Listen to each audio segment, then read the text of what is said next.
이건 말이 안 됩니다.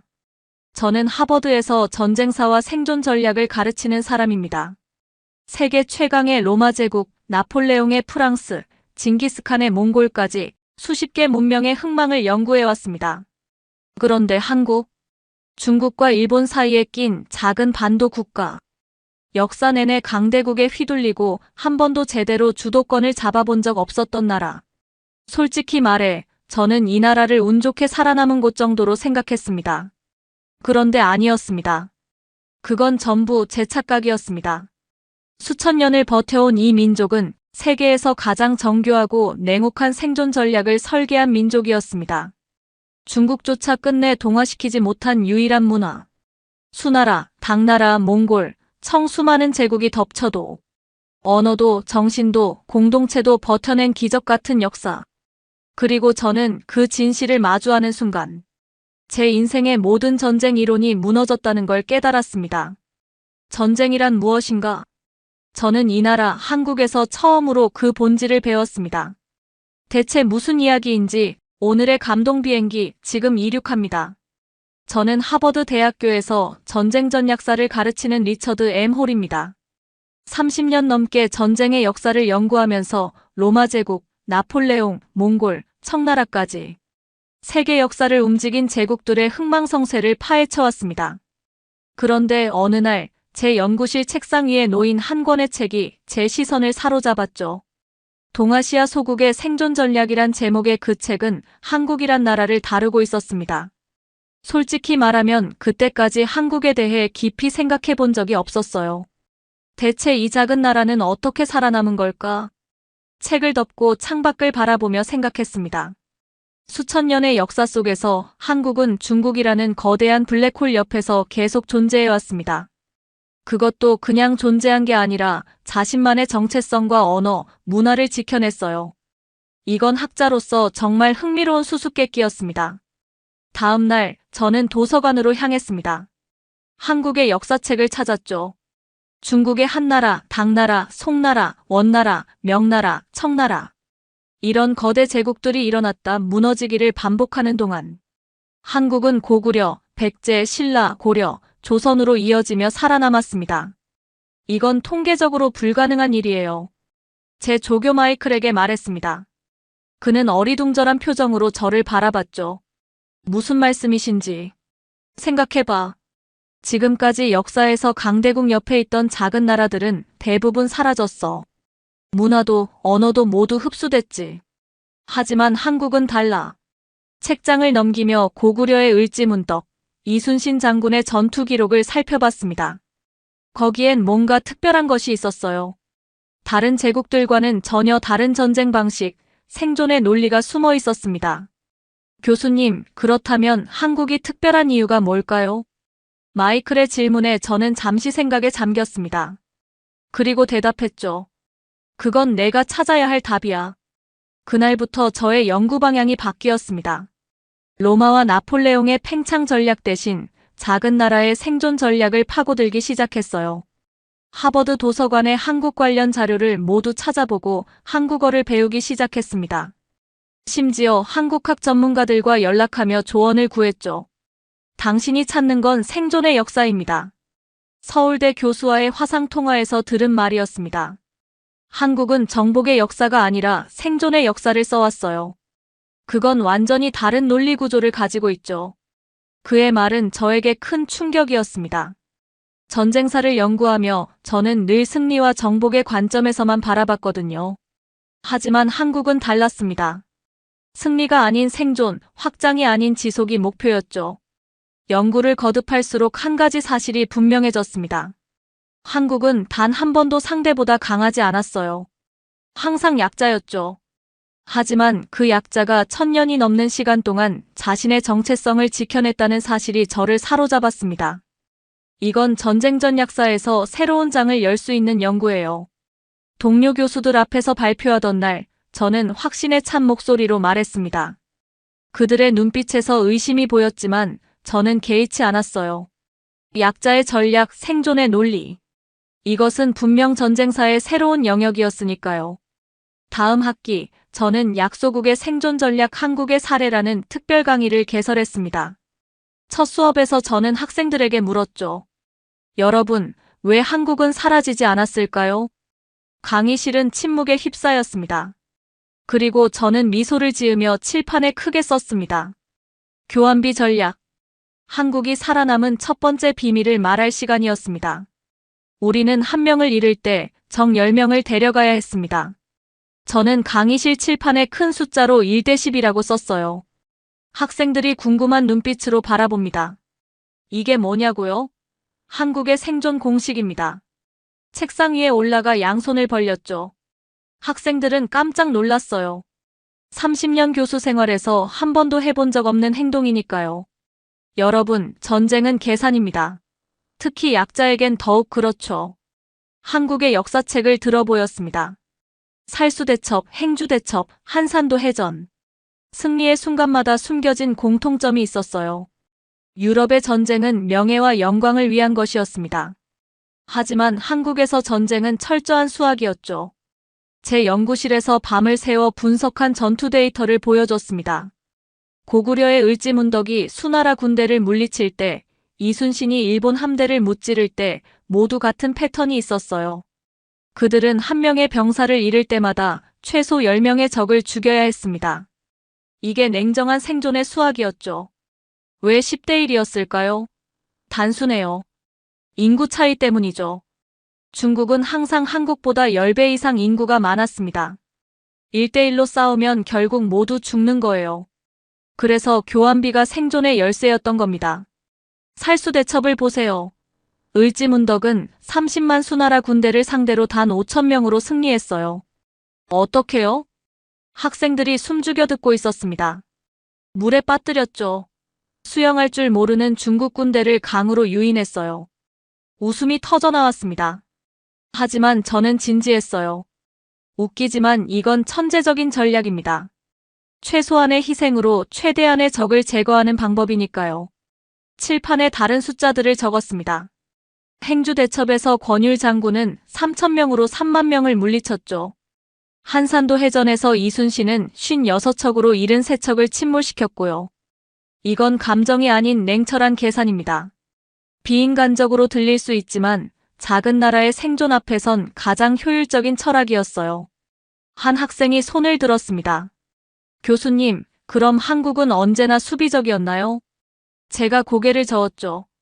그게 또 놀라운 점입니다. 한국은 수비만 한 게 아니에요. 기회가 되면 과감하게 공격했죠. 하지만 항상 계산된 공격이었습니다.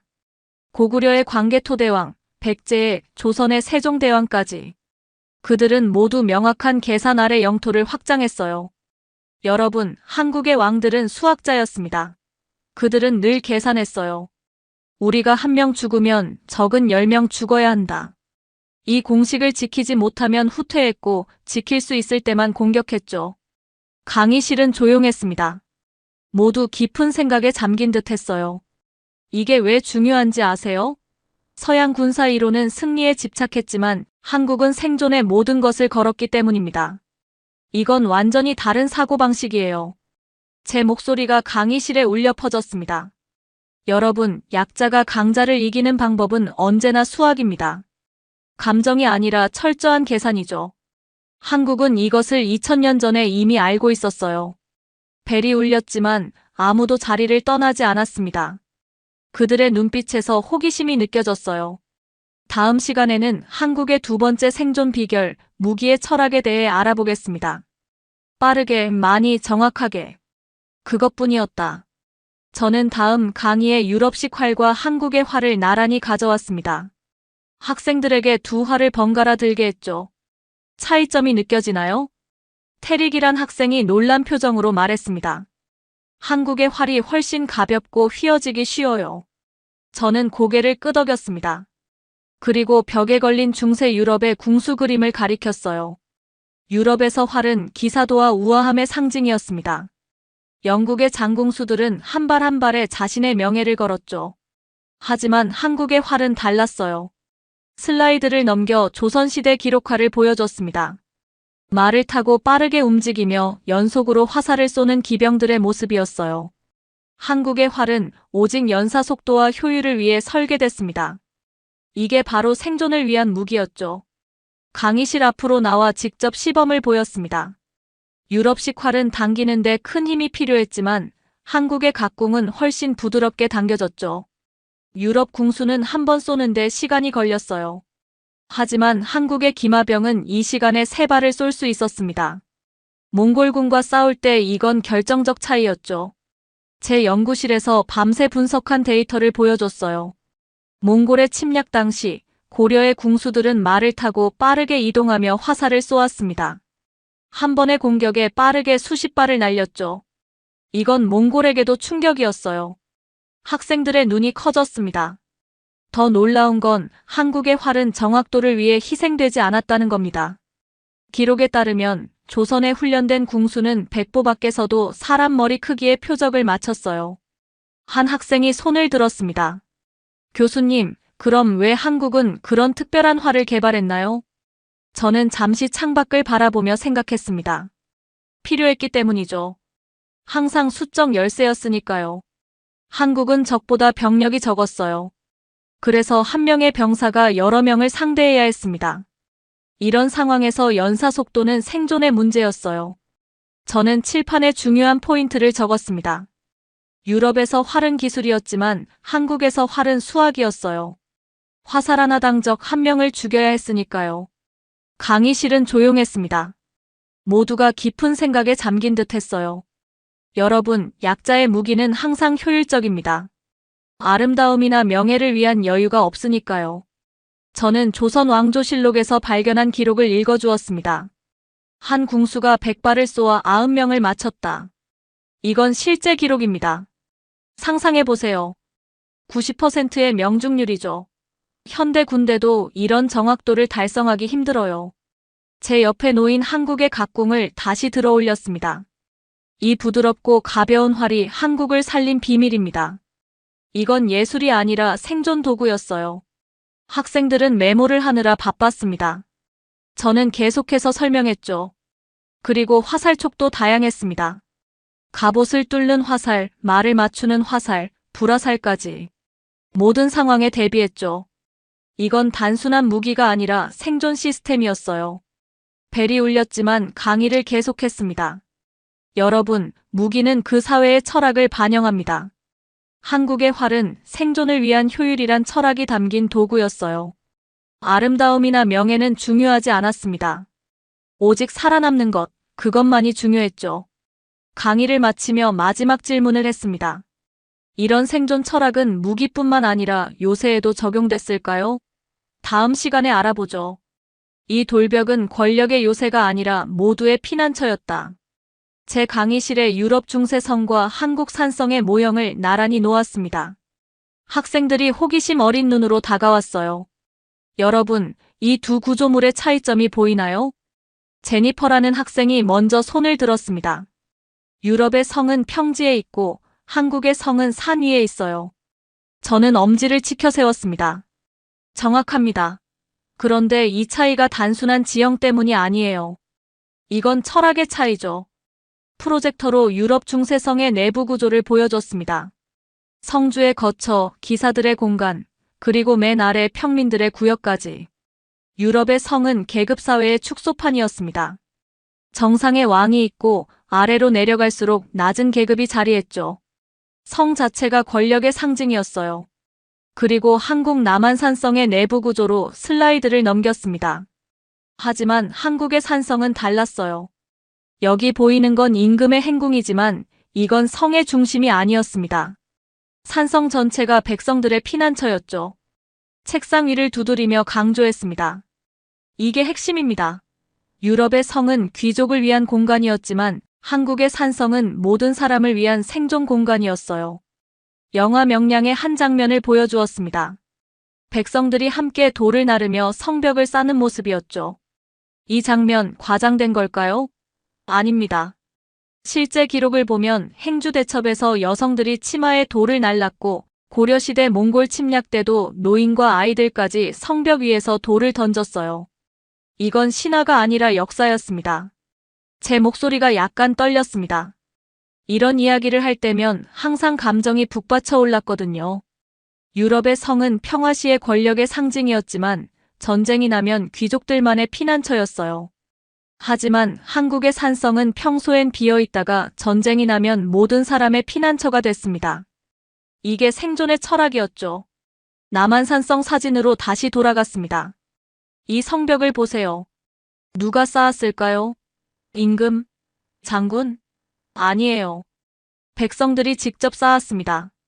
그들의 땀과 눈물로 이 돌들이 쌓여 올라갔죠. 지도를 펼쳐 한국 곳곳의 산성 위치를 보여줬습니다. 전국에 수백 개의 산성이 있었어요. 이건 국가적 방어 시스템이었습니다. 적이 오면 백성들은 가까운 산성으로 피난했죠. 그리고 모두가 함께 싸웠어요. 남녀노소 구분 없이요. 한 학생이 질문했습니다. 그럼 평민들도 성방어에 참여했나요? 저는 웃으며 대답했어요. 참여한 게 아니라 그들이 주역이었습니다. 기록을 보면 여성들이 뜨거운 물을 끓여 성벽 아래 적들에게 붓고 아이들은 화살을 나르고 노인들은 돌을 던졌어요. 이건 전 국민의 전쟁이었죠. 칠판에 중요한 포인트를 적었습니다. 산성의 진짜 주인은 백성이었습니다. 이것이 한국이 살아남은 또 하나의 비결이었어요. 저는 산성의 구조를 자세히 설명했습니다. 물을 저장하는 시설, 식량 창고, 무기고까지. 모두 장기전을 대비한 것들이었죠. 한국의 산성은 몇 달 때로는 몇 년을 버틸 수 있도록 설계됐어요. 이게 바로 약자의 전략입니다. 강한 적을 정면에서 맞서 싸우는 게 아니라 지치게 만드는 거죠. 마지막 슬라이드로 넘어갔습니다. 남한산성에서 본 서울의 전경이었어요. 이 풍경을 보세요. 산성에서 내려다보면 모든 것이 보입니다. 적의 움직임을 완벽하게 파악할 수 있죠. 이게 생존을 위한 선택이었어요. 강의를 마무리하며 말했습니다. 여러분, 성은 그 사회의 가치관을 반영합니다. 유럽의 성이 계급과 권력을 상징했다면 한국의 산성은 공동체와 생존을 의미했어요. 그리고 이 철학이 한국을 살린 비결 중 하나였죠. 적이 돌아가면 다시 온다. 창밖으로 보이는 하버드 캠퍼스는 평화로웠습니다. 그 평화로운 풍경을 바라보며 저는 전혀 다른 세계의 이야기를 시작했어요. 유럽 전쟁사에서 기사도 정신을 들어보셨을 겁니다. 항복한 적에게 자비를 베풀고 후퇴하는 적을 공격하지 않는 것이죠. 슬라이드를 넘겨 노량해전 그림을 보여줬습니다. 폭풍우 속에서 필사적으로 싸우는 이순신 장군의 모습이었어요. 하지만 한국의 전쟁은 달랐습니다. 그들에게 전쟁은 끝까지 가야 했어요. 특히 이순신 장군의 마지막 전투, 노량해전은 이런 철학을 완벽하게 보여줍니다. 제 목소리가 강의실에 울려 퍼졌습니다. 일본군은 이미 철수하고 있었어요. 현대 전쟁 이론으로 보면 이미 승리한 겁니다. 하지만 이순신은 달랐죠. 그는 끝까지 적을 추격했습니다. 학생들이 의아한 표정으로 바라봤습니다. 왜 그랬을까요? 이유는 단순합니다. 적이 돌아가면 다시 온다. 이것이 한국의 생존 철학이었어요. 책상 위를 탁 치며 말했습니다. 한국은 항상 두 가지를 알고 있었습니다. 첫째, 그들은 항상 약자였어요. 둘째, 적이 완전히 패배하지 않으면 반드시 돌아온다는 것이죠. 역사책을 펼치며 계속했습니다. 고려시대의 몽골 침략을 보세요. 강화도로 피신한 고려는 30년 동안 저항했습니다. 끝까지요. 결국 항복했지만 그 끈질김은 몽골에게 깊은 인상을 남겼죠. 한 학생이 손을 들었습니다. 그건 복수심 아닌가요? 적에 대한 증오? 저는 고개를 저었어요. 감정이 아닙니다. 이건 철저한 생존 전략이었어요. 한국은 알고 있었죠. 적이 다시 올 힘을 가지고 있다면 반드시 돌아온다는 것을. 그래서 그들은 적의 재침 능력 자체를 제거하려 했습니다. 노량해전의 다른 장면을 보여줬습니다. 화살에 맞아 쓰러지는 이순신의 모습이었죠. 이순신은 마지막 숨을 내쉬며 말했습니다. 적이 물러가는지 살피지 말고 진격하라. 내가 죽었다는 것을 알리지 말라. 이게 무슨 뜻일까요? 잠시 강의실이 조용해졌습니다. 그는 자신의 목숨보다 적을 완전히 물리치는 것이 중요하다고 생각했어요. 이건 개인의 영웅주의가 아니라 민족의 생존이 걸린 문제였으니까요. 제 연구 노트를 보여주며 말했습니다. 유럽의 전쟁은 승패로 끝났지만 한국의 전쟁은 상대의 재침 능력까지 제거해야 끝났어요. 이것이 약자의 철학입니다. 한 번의 승리로는 충분하지 않았죠. 적이 다시는 돌아올 수 없게 만들어야 했으니까요. 창밖을 바라보며 말을 이었습니다. 여러분, 이것이 2000년 동안 한국이 살아남은 또 하나의 비결입니다. 그들은 결코 적을 쉽게 보내지 않았어요. 끝까지 싸웠죠. 생존이 걸린 문제였으니까요. 전쟁에는 낭만이 없다. 오직 생존뿐이다. 저는 유럽 중세 기사도 영화의 한 장면을 보여주었습니다. 화려한 갑옷을 입은 기사들이 명예를 위해 싸우는 모습이었죠. 이게 서양의 전쟁관입니다. 아름답고 낭만적이죠? 하지만 한국은 달랐어요. 슬라이드를 넘겨 조선시대 전투 기록화를 보여줬습니다. 산에 숨어 게릴라전을 벌이는 병사들의 모습이었어요. 한국에서 전쟁은 생존의 문제였습니다. 낭만적인 명예 따위는 사치였죠. 책상 위에 놓인 자료를 들어 올렸습니다. 임진왜란 때 조선군의 전술을 분석해보세요. 그들은 정면 대결을 피했습니다. 대신 밤에 기습하고 식량을 불태우고 물을 오염시켰죠. 이런 전술에 명예가 있나요? 없습니다. 하지만 효과적이었어요. 학생들의 표정이 진지해졌습니다. 서양에서는 이런 전술을 비겁하다고 여겼을 겁니다. 하지만 한국에서는 이것이 현실이었어요. 수정 열쇠 속에서 정면 대결은 자살행위였으니까요. 창밖을 바라보며 말을 이었습니다. 명예, 낭만, 그런 건 인구가 많고 자원이 풍부한 국가의 사치였습니다. 한국처럼 항상 생존의 벼랑 끝에 선 나라에서는 오직 결과만이 중요했죠. 한 학생이 질문했습니다.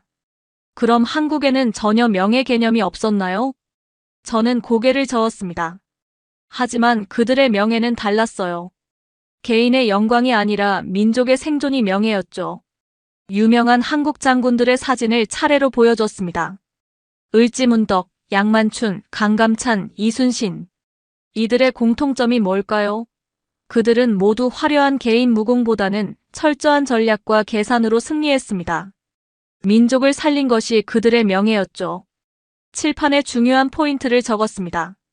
유럽의 기사는 어떻게 싸우느냐가 중요했지만 한국의 장수는 어떻게 이기느냐가 전부였습니다. 이게 생존의 철학이었어요.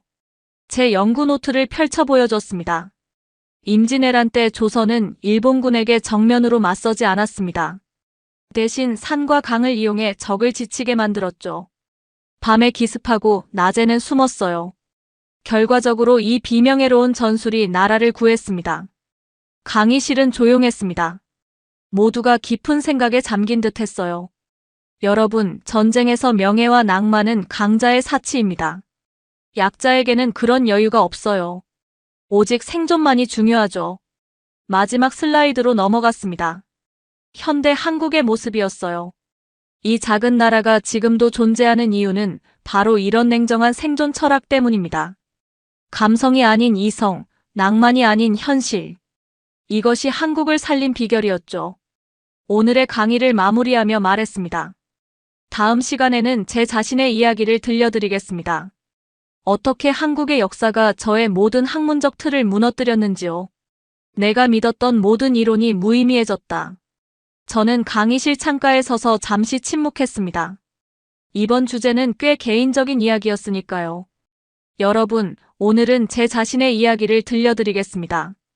학생들의 호기심 어린 눈빛이 느껴졌죠.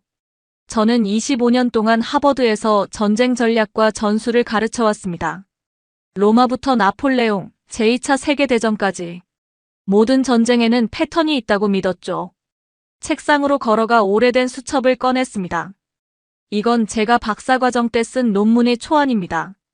강대국의 전쟁 패러다임이란 제목이었죠. 저는 확신했어요. 전쟁은 강자의 논리로 움직인다고. 수첩을 천천히 넘기며 말했습니다. 그런데 5년 전 한 한국 학생이 제게 질문했습니다. 교수님, 한국 전쟁사는 어떻게 설명하실 건가요? 솔직히 말하면 당시 저는 한국 역사에 대해 거의 아는 게 없었어요. 저는 쓴웃음을 지었습니다. 호기심에 한국 역사책을 몇 권 읽기 시작했죠. 충격을 받았습니다. 제 이론으로는 설명할 수 없는 역사가 거기 있었으니까요. 칠판에 패러다임 붕괴라고 썼습니다. 모든 학자에게 가장 두려운 순간이 있습니다. 자신의 이론이 무너지는 순간이죠. 저는 그 순간을 한국 역사에서 맞이했어요. 저는 고개를 떨구며 말했습니다. 30년간 강자의 논리로 전쟁을 분석해온 저였는데 한국은 약자의 시각으로 바라봐야 했습니다. 그동안의 접근 방식이 완전히 잘못되었다는 걸 깨달았죠. 깊은 한숨을 내쉬었습니다. 서재에서 밤을 새며 고구려부터 현대 한국까지의 역사를 파고들었어요. 그러다 문득 깨달았습니다. 제가 연구해온 모든 정복의 역사는 한국에 적용되지 않았어요. 이건 전혀 다른 차원의 생존의 역사였죠. 학생들이 경청하고 있었습니다. 모두 진지한 표정이었어요. 여러분, 학자로서 최고의 순간은 무엇일까요? 노벨상을 받는 건? 유명해지는 건? 아닙니다. 자신의 무지를 깨닫는 순간이죠. 그리고 저는 한국 역사 앞에서 그 순간을 경험했습니다. 창밖을 바라보며 말을 이었습니다. 내가 믿었던 모든 이론이 무의미해졌다고 느꼈어요. 30년간 강대국의 논리로 세상을 해석했는데 작은 나라의 위대한 지혜를 보고 충격을 받은 거죠. 저는 학생들을 바라보며 말했습니다. 여러분, 진정한 학문은 자신의 틀을 깨는 것에서 시작합니다. 저는 한국 역사를 통해 새로운 눈을 얻었어요. 마지막으로 제 최근 저서를 들어보였습니다. 약자의 전쟁 전략 한국의 생존 비결이란 제목이었죠. 이 책은 제 학문적 여정의 전환점입니다. 한국이란 작은 나라가 어떻게 수천 년을 살아남았는지 그 지혜를 담았어요. 이건 전쟁이 아니라 생존 그 자체였습니다. 목이 메어 잠시 말을 멈췄습니다. 교수로서 부끄러웠습니다. 이렇게 중요한 역사를 모르고 있었다니요. 하지만 학자로서는 행복했어요. 새로운 세계를 발견했으니까요. 한국은 약자의 전략으로 강자의 역사를 썼다. 마지막 강의, 학생들의 눈빛이 달라졌습니다. 7주 동안의 여정을 함께한 그들의 표정에서 깊은 이해가 느껴졌어요. 오늘은 우리의 여정을 마무리하겠습니다. 칠판에 크게 약자의 지혜라고 썼습니다. 로마, 나폴레옹, 징기스칸. 세계사에서 이름을 남긴 제국들은 모두 정복의 역사를 썼습니다. 그들에게 전쟁은 권력의 확장이었죠. 지도를 펼쳐 한반도를 가리켰습니다. 하지만 이 작은 반도의 민족은 달랐어요. 그들에게 전쟁은 오직 생존을 위한 몸부림이었습니다. 책상 위에 올라가 두 팔을 벌렸습니다. 학생들이 놀란 듯 바라봤죠. 여러분, 이것이 전쟁의 정의를 바꿉니다. 강자의 전쟁과 약자의 전쟁은 완전히 다른 논리로 움직여요. 뛰어내려 학생들 사이를 걸어다녔습니다. 강자는 어떻게 이길 것인가를 고민하지만 약자는 어떻게 살아남을 것인가를 생각합니다. 이 차이가 전략의 차이를 만들었죠. 저는 제 연구 결과를 보여줬습니다. 7년간 한국의 전쟁사를 분석한 데이터였어요. 한국은 세계 역사상 가장 완벽한 생존 전략을 설계한 민족입니다. 교환비 전략, 산성 방어 체계, 유동적 전술. 이 모든 것이 하나의 목적을 위한 것이었죠. 바로 살아남는 것. 창밖을 바라보며 잠시 생각에 잠겼습니다. 전쟁사 연구의 패러다임이 바뀌어야 합니다. 지금까지 우리는 승자의 관점에서만 역사를 봤어요. 하지만 실제 세계의 대부분은 약자입니다. 그들의 지혜를 배워야 하죠. 강의실을 천천히 돌아보며 말했습니다. 한국이 중요한 이유가 바로 여기에 있어요. 그들은 약자로서 생존하는 방법을 완벽하게 보여줬습니다. 이것은 오늘날 많은 국가와 민족에게 큰 교훈이 될 수 있어요. 제 오래된 수첩을 다시 꺼냈습니다. 30년 전 저는 이 노트에 전쟁은 강자의 게임이라고 썼습니다. 하지만 이제 그 문장을 수정합니다. 전쟁은 강자의 게임이지만 생존은 약자의 지혜라고요. 학생들이 열심히 메모를 하고 있었습니다. 여러분, 이 강의를 통해 제가 전하고 싶었던 핵심은 단 하나입니다. 역사는 다양한 관점에서 바라봐야 한다는 것. 승자의 시각만으로는 인류의 지혜를 온전히 이해할 수 없어요. 마지막 슬라이드를 보여줬습니다. 현대 서울의 야경이었죠. 이 도시를 보세요. 2000년의 생존 지혜가 이 현대적 풍경을 만들었습니다. 약자의 지혜가 결국 강자의 역사를 써낸 것이죠. 목소리를 낮추며 강의를 마무리했습니다. 저는 이제 알고 있습니다. 세계사에서 가장 위대한 전략가들은 거대 제국의 황제들이 아니라 생존을 위해 모든 지혜를 짜낸 작은 나라의 지도자들이었다는 것을요. 학생들이 일어나 박수를 쳤습니다. 저는 고개를 숙여 인사했어요. 여러분, 감사합니다. 이 여정을 함께 해주셔서 약자의 지혜가 여러분의 삶에도 새로운 통찰을 줄 수 있기를 바랍니다. 강의실을 나서며 마음속으로 생각했습니다. 한국이란 작은 나라를 연구하면서 저는 전쟁의 의미를 넘어 인간의 생존 의지에 대해 배웠습니다. 그리고 그것이 제 인생에서 가장 값진 교훈이었습니다. 오늘 이야기 마음에 남으셨다면 구독 한번, 좋아요 한번 눌러주시면 더 따뜻한 감동으로 다시 찾아뵙겠습니다. 감동 비행기 여기서 인사드립니다.